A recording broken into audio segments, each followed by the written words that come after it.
Je m'appelle Madame Ndiaye Fatou Niang, je suis membre du bureau du GAIPES, le groupement des armateurs et industriels de la pêche au Sénégal. Alors, pouvez-vous revenir sur l'importance de cette journée de redevance halieutique à l'endroit des journalistes? Cet atelier a été organisé en collaboration avec le Forum civil et la CONAPED, la Coalition pour une pêche durable, afin de discuter avec les journalistes et de leur expliquer les tenants et les aboutissants de la liste qui a été publiée le 6 mai des navires pêchant au Sénégal. Nous avons souhaité que cette liste soit publiée depuis 2019 et sans succès, parce que pour nous, c'est un premier trait de bonne gouvernance. Et il a été heureux de constater que la nouvelle ministre de la Pêche a accédé à ce vœu de tous les acteurs en publiant cette liste qui nous a quand même révélé certains secrets. À la lecture de la liste, nous avons noté qu'il y avait une centaine de nouvelles immatriculations depuis 2018 sur une pêcherie qui est la pêche démersale profonde, où en 2019, il n'y avait que 2 chalutiers sénégalais. Aujourd'hui, il y a une quarantaine de licences attribuées sur cette pêcherie et nous avons aussi noté à la lecture de cette liste qu'il y a près de 49 bateaux immatriculés et qui n'ont pas eu de licence. Et avec les journalistes, nous avons essayé de décortiquer cette liste et de poser les questions, de faire des constats et de poser des questions. Donc, c'est un pas vers la transparence, cette première publication des listes, mais nous souhaitons qu'il y ait des jalons qui soient posés pour qu'on ait encore plus de transparence dans ce secteur et que toutes les leçons soient tirées. Ce que nous souhaitons, c'est que les bateaux qui sont autorisés à pêcher au Sénégal le fassent dans le cadre de la loi. Et que tous les bateaux qui ne respectent pas les conditions ne soient plus autorisés à pêcher. Nous ne demandons ni plus ni moins qu'une application de la loi en toute transparence. Et nous attendons encore que d'autres pas soient posés afin que la gestion de la pêche ne fasse plus l'objet de doutes et que la pêche ne soit plus une mamelle de corruption supposée à chaque fois qu'il y a une année électorale au Sénégal. Le carton jaune, je pense que M. Lam pourra dire, le carton jaune, c'est une alerte qui vient corroborer nos doutes sur certains navires qui sont dans le pavillon Sénégal. Je pense qu'il faut le voir d'une manière totalement ouverte et profiter de ces 2 prochains mois pour discuter avec l'Union européenne afin que les conclusions qui soient tirées renforcent tous les efforts que les acteurs font pour une durabilité de la pêche et que ça profite à toute la filière. Tay dañu woté won journalistes yi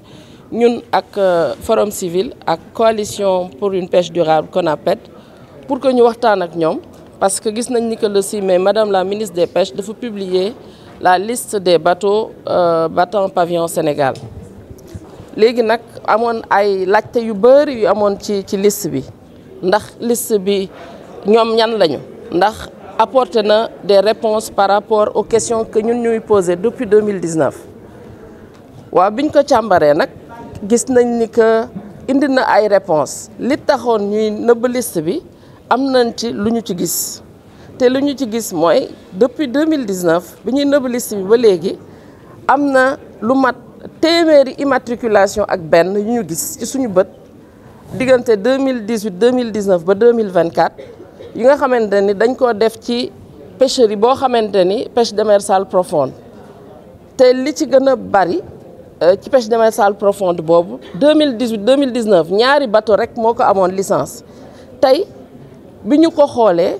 am na 41 am na ñeent fukki ak benn bateau yu ko am te bi ñu xoolaatee liste bi gis nañ ni que am na ñeent fukk ak juróom-ñeent bateau yi nga xamante ni bokk nañu ci ñu mujjee jox licence xawma pavillon Sénégal te gisuñu leen ci ñoo ñuy laajte fan la bateau yooyu nekk ndaxte du nu dëkk du jóg rek di joxe sa acte de nationalité ay bateau te duñu xam fu mu nekk lii nag waxtaan la bu ñu war a teg pour càmbar ko xalaataat nga xamante ni danañ pousser ñu waxaat ministre bi mu gën a continuer ñu gën a saytu ba ñu fexe ba napp gi li ciy génn ñëpp mën koo bokk mu leer nañ mu leer ci ñëpp ci li ñu wax ci li ñu càmbar mooy ni que nanu seet képp ku am acte de nationalité ngay bateau sénégalais ñu xam yow yaay kan ak fépp foo mënti bokk ñu xam yow yaay kan ndax war nga fee napp wala waroo fee napp ñi fi war a napp ñu continuer napp muy njëriñu askan wi ñi fi warata napp ñu jëlee leen fi loolu mooy suñu waxtaan bi ñu sumb tey ak journalistes yi pour leeral leen ko. lu jëm ci carton jaune bi décerné Sénégal. waaw xam nga Union européenne day sunu partenaire boo xamante ni ñun dañ fay exporter maanaam li ñuy jënd ci pêche artisanale bi dañ koy defar dolli ci valeur ajoutée exporter ko muy maanaam ay sèche mooy yërëdë ay yaranka ay sipax ak ay sol dañ koy defar di ko yóbbu ci Union européenne ak yeneen dëkk yi léegi nag ñoom dañoo am xel ñaar ci ndax produit yooyu ñuy def yëpp suñu dëkk bi la jóge wala déet donc am nañu ñaari weer pour mën a waxtaan ak ñoom ñu yaakaar nag waxtaan boobu dina tax ñu mën a profité pour leeral lépp li ñu nappi am na sax ñun luñ ci doon njort mais ñu profité def suñu pootu biir leeral bu baax li am ci pêche bi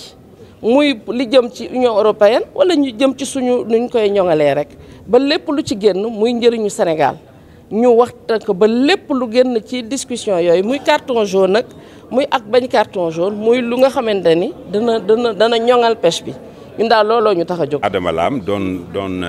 njiit bi ñuy wax kuréel bu ñuy wax CNES mooy confédération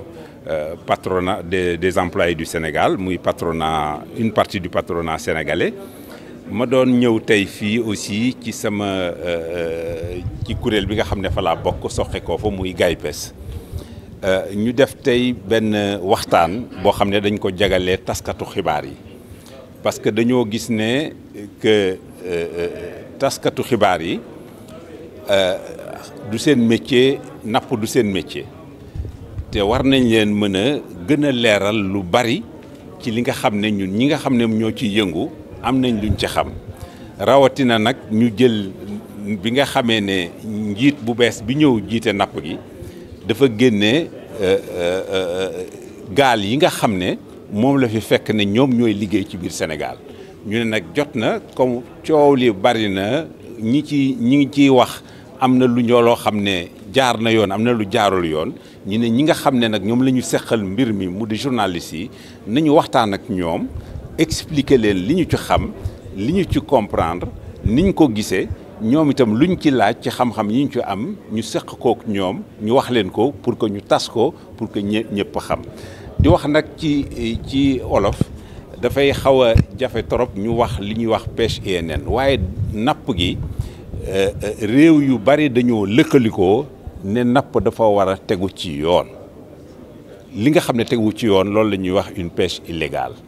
nappin bi it dafa war a tegu ci li nga xam ne dafa am ay charte sellal nappin bi it